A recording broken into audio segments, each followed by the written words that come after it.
Bonsoir, monsieur l'ambassadeur. Bonsoir. La bande de Gaza est un mouroir? C'est- Bon, c'est une exagération. La bande de Gaza n'est pas un mouroir. Il y a une guerre très difficile, que nous menons depuis très longtemps, malheureusement. Mais le but est de nous débarrasser des capacités militaires du Hamas, de cette organisation terroriste qui a fait le 7 octobre, et de pouvoir créer des conditions dans lesquelles nous pourrons commencer à reconstruire Gaza et à reconstruire la vie des Palestiniens, la vie des Gazaouis, d'une façon qui sera paisible. Oui, mais en attendant, 2 millions de Palestiniens sont affamés. C'est ce que dit l'OMS, l'Organisation mondiale de la santé. Quand est-ce que vous allez les nourrir? J'imagine que vous savez qu'hier, on a commencé la redistribution de l'aide humanitaire. Hier, il y a eu peu de camions qui sont rentrés. Aujourd'hui, 100 camions sont rentrés. Et l'idée est de faire rentrer le plus d'aide humanitaire possible pour justement nourrir les Palestiniens. Mais je ne pense pas qu'ils sont affamés. Parce qu'il y a beaucoup de... Vous rejetez ce terme Non, je rejette complètement ce terme d'affamé. Mais ce qui se passe, c'est que dans certaines parties de la bande de Gaza, il y a énormément de nourriture. Et dans d'autres parties, il n'y a pas suffisamment de nourriture parce ce n'est pas distribué. Pourquoi ce n'est pas distribué? Parce que le Hamas a pillé cette nourriture, a pillé cette aide humanitaire. Pour ça, vous avez les preuves que c'est le Hamas qui l'a pillé? Oui. Regardez ces images, monsieur l'ambassadeur, notamment de cette jeune enfant qui n'a plus que les os et qui semble être affamée quand même. Hein. Le terme me semble juste quand on la voit.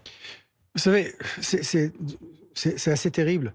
Mais le Hamas a utilisé des enfants qui sont malades, qui souffrent de maladies chroniques, et a présenté leurs photos comme étant des photos d'enfants affamés. Alors, c'est de la mise en scène? Je ne sais pas, je ne connais pas cette petite fille, j'espère que non. J'espère que oui, parce que j'espère qu'effectivement, il y a... Comment cet enfant? Mais vous me montrez des photos d'enfants qui sont peut-être malades ou qui sont en mauvaises conditions. C'est terrible. Ils sont affamés. C'est terrible. Je n'essaie pas de dire que ces enfants sont en très bonne santé. Mais ce que j'essaie de dire... Non, mais me poser une question. Confirme ces images. Je réponds. Oui. Vous me posez une question. Ce que je veux dire surtout, c'est qu'il y a une propagande du Hamas cynique, une utilisation cynique de de la population palestinienne. Vous savez bien que la grande accusation qui est faite contre Israël aujourd'hui, c'est que, au-delà des risques de famine, il y a un risque d'épuration ethnique et surtout de déplacement de population forcé.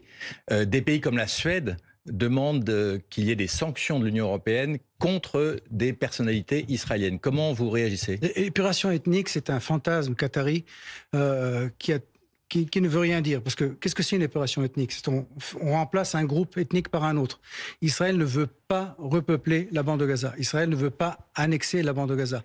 Ce que nous voulons faire, c'est nous débarrasser du fléau qu'est le Hamas.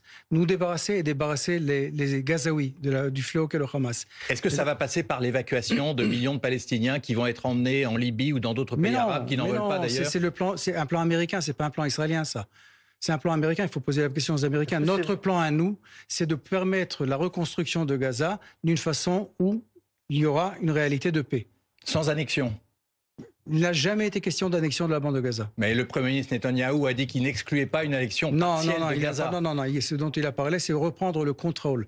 Reprendre le contrôle, justement, pour pouvoir faire nettoyer disons, ce qui reste de la destruction et pouvoir permettre la reconstruction de la bande de Gaza pour les Gazaouis.